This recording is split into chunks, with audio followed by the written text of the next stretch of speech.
Hey guys, it's Matt here, and today I want to do a quick update video. I haven't done one of these in a while, and I'm not really sure what I'm going to talk about, but I'm going to try and keep it quite short. The plan is to do one of these every sort of 6 months-ish and put that on YouTube, and then do smaller ones every month on Patreon for people that are interested. I'm still not entirely sure how I'm going to do it. I might do blog posts instead on Patreon, I don't really know. But yeah, this is just going to be a quick video. So for any of you guys that have seen the interviews with me and BritVSJapan, you probably know most of what I'm going to talk about anyway. So I'm just going to quickly rattle through it. For those of you who don't know, I studied German for about 10 months when I uploaded my video on whether I'm fluent or not in Japanese. So for those 10 months I did like barely anything in Japanese. I thought I was maintaining it, but it didn't really work, and I lost quite a lot of my level, and I finished the 10-month period of German. Basically, to cut the story short, I gave it up because it just wasn't working for me. I also didn't end up going to Germany, so that was a huge factor in giving it up. Yeah, so I ended up getting back into Japanese, and I realized that, oh my god, I've lost a lot of my ability. I need to really work on a lot of things. At the same time, by the way, at the 10-month period where I gave up Germany, I actually went to Japan, so that sort of, I need to work on it a bit more, was a lot more prevalent, if that makes sense. When I was over there, I was fine. I could still converse with people. I could converse with people on an everyday basis. There would be occasionally there'd be like someone would say a word and I'd be like, what does that mean? And then they would explain it, and then go on from there. But for the most part, it wasn't too bad. I think my accent probably wasn't great though. Not listening to a lot of Japanese for that period of time definitely doesn't help your accent. I still got comments from Japanese people saying, "Damn, you're good," and even though I'm not even. I'm terrible, but then Japanese people do that anyway. I had one guy say, considering you haven't lived in Japan, you speak, and for 2 years of study you speak very good Japanese. So that was quite nice. And I think he genuinely meant that. So he spoke in Keigo the entire time, and then he heard me speak Japanese to my girlfriend, and then he was like, he just immediately went to like normal, like everyday Japanese, and he was like, oh my god. So that was quite funny, but even still, like I have a long way to go. It's nice getting those comments, but you realise that, like, for those 2 lines of Japanese, which I might have perfected, and like I said, like really, really well, he probably thinks I'm amazing, but in reality, I've got a lot to work on, because it's 2 lines. Like the rest of my Japanese is not that great. So the first thing I wanted to talk about was listening. So if you watch those interviews, you'll know that my listening sort of dropped a bit when I got back into it. It's weird because I kept doing my sentence cards. So I kept my reading up. I kept seeing everyday Japanese. My reading still dropped, but it hasn't dropped as much as my listening has. So everyday conversation, I'm fine. Like I can speak to my girlfriend every day about normal, basic stuff, and if the odd word comes up that I don't know, I'll just go, well, what does that mean? And it does happen a lot where she'll say a word that I already know, and I'll say, what does that mean? And then she'll say it, and I'll be like, oh yeah, I know that word. And it's a bit annoying because or sometimes she'll send me like the word over Skype, she'll send me the kanji, right? And then I'll be like, I know what that means, why didn't I hear that? So that's a bit annoying. So basically, to fix that, I'm just 24/7 listening again, just as I was before. So I'm not struggling too much. Like I can watch, like at the moment I've been watching a lot of Daigo's stuff because he's just incredibly intelligent. If you haven't watched any of his videos, go check him out. He just live streams for like 30 minutes, and he's insane. He's so intelligent. I've been considering signing up to his premium account thing where you get exclusive videos and shit on Niku Doga, because he knows his stuff. When you shoot that in AJATT, you sort of start noticing patterns between successful people. You sort of like, yeah, that's so right. Like I did that, I use that trick, whatever. It's really cool. Like he really knows what he's talking about. So if you haven't checked out any of his stuff, definitely go check it out. I'm going to be using a lot of his content to base some of my future posts, because some of this stuff could be so useful for the AJATT community. Anyway, I can listen to his live streams, and he's really fast at speaking, and I can understand him perfectly fine. But then when it comes to a topic that is, say for example, I don't know, history, Japanese history. Like if there was a TV show on Japanese history, I'd be like, I'm going to struggle a bit here, because for a start, I don't know the people. I don't know all the famous people that come up in it. And then it'll be very cultural related words and vocabulary that I won't know. But in some respects, it's just a case of, if you think of Japanese as like a ball, you have the center, right? So if you consider it as like 3 layers of balls, right? Like in each other. The center is like your core basics of grammar and like the most common vocabulary and stuff. So I kept that, and then the outer ridge, I probably kept that as well, which is like the next most common layer of words and and vocabulary and stuff. And then the outer layer is going to be like the really rare stuff, the stuff that you're not going to see very often, the stuff that you need to some extent if you want to be fully able to communicate, because it will come up at some point, and that's probably the stuff that I end up losing, if that makes sense. And then I just got rusty with my speaking, my writing, my reading, and my listening, because you will if you don't spend that much time. If you've only learned a language for a year and a half, and then you take nearly a third of that, I don't know, I suppose it's probably a third of that time off, not doing anything in that language, then you're going to drop, you're going to lose some level. So if there's any advice I can give you there, is don't take a break. Just, I think Kat said something about, I don't know if it was Kat or someone else said, it might not have been him, someone else probably said on the internet somewhere who does language learning. And I remember them saying, learn one language for 5 years, get it fully ingrained, get to a really good level first, and then move on to the next language if you want to learn another language afterwards. So, and I totally agree with that. I think you should do that. In fact, I've written a blog post on why, it's called How to Learn 2 Languages at Once, but it's basically why not to learn 2 languages at once. So you can check that out if you want to, if you're interested. Essentially, yeah, I've just got rusty. And to fix it, I'm just doing what I did before. And, I'm reading, I'm listening, I'm doing everything in Japanese. I'm doing my Anki reps. Well, I always kept doing my Anki reps, but I've been adding more cards. What I've been doing with Anki is because there's a lot of stuff that's, as I say, rusty and hazy. Hazy is a good word that I can use to explain this, because it's kind of like I know the word, but I'm not entirely sure that I know the word. And there's a lot of words that come up like that, and it's just that's really frustrating. So what I've been doing on Anki is, like, I've been going back through my sentence bank, my huge list of decks that I've had, and I've been starting to make them again. But some of the stuff that I've left over, basically what I did before I stopped learning Japanese and started learning German, is a load of sentences. What I would do is I would go through these decks at a time, and I would save sentences and I would put them in a separate deck. And before I knew it, I had a massive deck of about 8,000 sentences that I hadn't gone back through to learn, because the plan was to put them to one side and then go through them, add dictionary definitions to them later, and then add them to my main sentence deck, and keep repping them or reviewing them.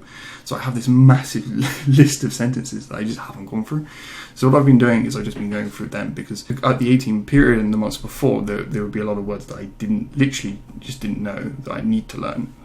They're in that deck, and there will also be words from slightly before, because I started doing that probably about after 6 months of learning. So since doing it, there'll be like cards all the way back from when I pretty much first started using Software SRS, like 6 months into learning Japanese, and they'll be really easy. But the cards will go all the way up to, as I say, the 18th period. So I need to go back through and sort of sort them out, delete the really easy ones, and add all the ones that, as I say, are hazy or that contain words that I don't know.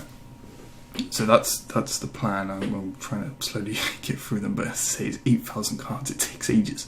So yeah, so that is the plan. I'm also doing RTK again, because I want to actually learn how to write by hand. So that's just something that I'm redoing. Yeah, although I've made a separate deck with all the kanken kanji in them, which is basically a kanji test that the Japanese have, which is just, it's aimed, well, I suppose anyone can take it, but it's aimed at Japanese speakers. But this deck has 5,500 kanji in it, and I'm planning on putting it up on my Patreon at some point if anybody wants to use it for RTK, if they want to just learn more kanji. It doesn't have any keywords or anything in it. It's literally just a deck of the kanji, but with like the RTK format. So if you want to put keywords in, then you can.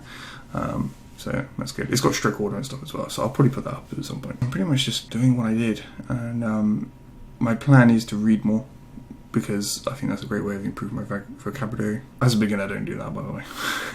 Make sure you listen to a lot first, and then worry about reading later on.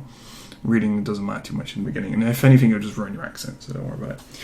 And as another personal goal, I have bought, I don't know if you can see this, Kojien. Yeah, basically there's just a massive dictionary, and the text is tiny, but it's one of the most renowned dictionaries for the Japanese language, and it's pretty much got like anything you could ever need in here. And the plan is to read 8 pages of this a day, And then within a year, I should have read the entire thing. And some of you may be thinking, read a dictionary. And yeah, I agree, I am crazy. But I'm just a weird mini goal I want to do. I want to be able to say that I've done it for a start, because it's just weird. And second thing is just kind of like, if I can read that entire thing, and there's going to be a lot of stuff that I don't know. Guaranteed 80% of this I would be like, the fuck is that? But just being exposed to that vocabulary has a good chance of helping me in immersion. Or it's a good chance I'll see a lot of these words, and there's a good, notice them, and then there's a good chance that I'll be able to use them in my own vocabulary set. So it's a great way of doing that. I think at some point I might even do it for English, because my English has got terrible recently, and I think that might be a good way of upping it, especially because it's my native language, but yeah, so basically it's just got loads of really weird stuff in here that will really give you sort of like an insight into the language and the culture.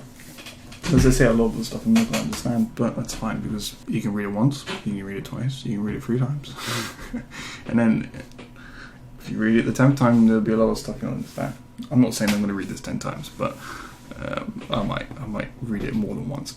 Anyway, as I'm saying, it's just a really weird goal that I've got. I'm just continuing to speak with my girlfriend on a day-to-day basis. I kind of wish that I would have put it off originally, because I'm not perfect and I make mistakes. But, I can't really help it. If you end up with a Japanese girlfriend and you don't speak in Japanese, then it's going to be a pretty tough relationship.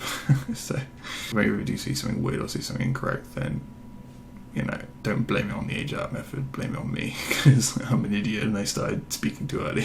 But at the same time, I've never always been that bothered about making mistakes. Ever since the beginning, I've been kind of like, if I can understand the language and I can speak and converse and it's not too much of an issue, then I don't really care. But recently I've been sort of like, actually, I would like to be very articulate and to be able to speak well and speak fast and all these different things, and I mean, it's going to take a long time to perfect all those, and I don't even know really where to start. But, well, for a start, I've been watching a lot of Daigo stuff, and I've been thinking possibly about using him as a parent to copy, and I end up copying his speech, but he does speak very fast. I'm not a person that speaks very fast, but then, as I say, that could be something like I want to improve on. So yeah, I think if I could end up speaking like him, that'd be pretty cool. That would be... Even if it's just like 10% of what he speaks like, it'd still be pretty awesome. Yeah, just as I say, read more, listen more. Basically just do what I've been doing. I've been considering looking into pitch accent recently, because I've never looked into it before. But I'm not really sure how I'm going to go about it. I'll have to do some research on it, but I don't know. I don't know if I can see the benefits really of fully doing it personally, anyway. Because as I say, I don't personally want to aim for a native level. I don't care too much about that. I don't mind being good. Like, I want to be good, but it's like the way I picture it is like I'd be happy to be at a level of an Indian. That has come over to England and lived here for like 10-15 years, so they can speak perfect English but has a slight accent. Like, that's fine for me. I don't care. As far as I'm concerned, that is insanely fluent. So, and I'd like to be able to converse with a native speaker as if I'm sort of a native speaker, but I don't really care about my accent or my pitch accent or any of that. Although I totally understand what BritVSJapan says. It comes to accent being the one thing that makes people think that you're really good, right? Because that's totally true. If you had like a Russian guy who spoke English but he had a really strong Russian accent, it doesn't matter how much vocabulary he knows, it doesn't matter how much reading he's done, and whether he could write an entire book in English and you couldn't, right? If his accent's really thick Russian, you're gonna think, this guy's not very good at English. That's just how it works. For some reason, it's just because he doesn't sound like he's from your group, if that makes sense. So I totally get that. I just don't care about it. But I might start caring about it more, and this is why I'm looking into it, because, as I said, when I did RTK originally, I didn't care about writing by hand, but now I care about it. So there's a good chance, and I can see myself sort of aiming to get a decent accent. Like pronunciation, I prefer to be like that, but at the same time, I don't know if I've got enough willpower to really look into it and actually do it. See what happens. I've got more important things I want to look into at the moment, or improve on at the moment, which is, as I say, getting back into the process and sort of just improving first. I think pitch accent, if I do it, I'll be 6 months down the line if I start looking into it. Basically, I just want to improve pretty much, and then just making it so that easier to converse with people, because that's the main goal really, is to at the moment anyway, is to sort of improve my abilities so that I can speak to my girlfriend more naturally and without too much effort on my part, because it still takes effort to speak in Japanese. It takes more effort than it does in English. I want to try and reduce that, if that makes sense. I want to just make it easier to speak with our parents and stuff like that, and actually be able to live there and things like that. I just want to make it easier for myself. So getting that preparation and broadening my vocabulary in various subjects is a great way to do that, because there's things like, for example, the one thing that I've been thinking about recently actually is the fact that I don't have a high school education in Japanese, right? So all the things that a normal Japanese person knows from being at high school, I don't know. Or I do know, and I know them in English, but that doesn't help because I can't talk about them in Japanese. Now, a lot of these things don't really matter when you're an adult, because you won't really talk about a lot of it. A lot of it sticks, and a lot of it's common knowledge, and a lot of it is like cultural stuff as well. So history, like if a Japanese person came over here and they knew about the same amount of English as I know Japanese, and they wouldn't probably know who like Henry VIII was, or the Victorians were, that kind of thing. Or like the 1066, or they wouldn't know about British history. And while I don't really know that much, you still know the main points, right? And those things come up, not often, but they still come up. So it's all those little things that I'm kind of interested in trying to learn, and just get a more well-rounded. As I say, you got the ball, you got the next ball, and you got the outer ball. I want to try and make that outer ball bigger and more refined. That's a very weird metaphor for it, I think, but yeah. So anyway, sorry for talking for a very long time. It was longer than I expected, and I'm very sorry for wasting your immersion time.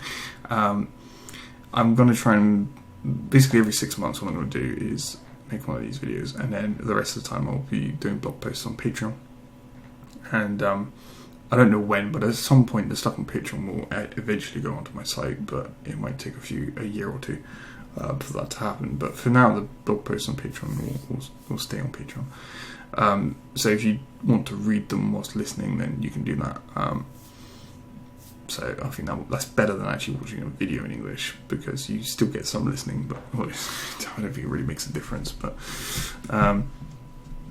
But yeah, so anyway, I hope you guys enjoyed this video, and I'll see you in the next one. So cheers for watching. Thanks. Bye. I just wanted to say a massive thank you to Diedrich and everybody else who's supported me on Patreon so far. It means so much to me, and I'm hoping to make some really useful content for you guys and for everybody else who's trying to learn a language out there. If you are interested in actually learning how to learn Japanese or any other language, then definitely check out my Patreon. I'm going to be making some awesome content for you guys in the next few months, and I also hope to put out some new content to my YouTube channel and my website, so stay tuned for that. If you go to my Patreon though, you can get access to this content earlier, and you can also get access to other content that I won't be putting out on my website just yet. Alright, thanks for watching guys, and I'll see you in the next one. Cheers, bye.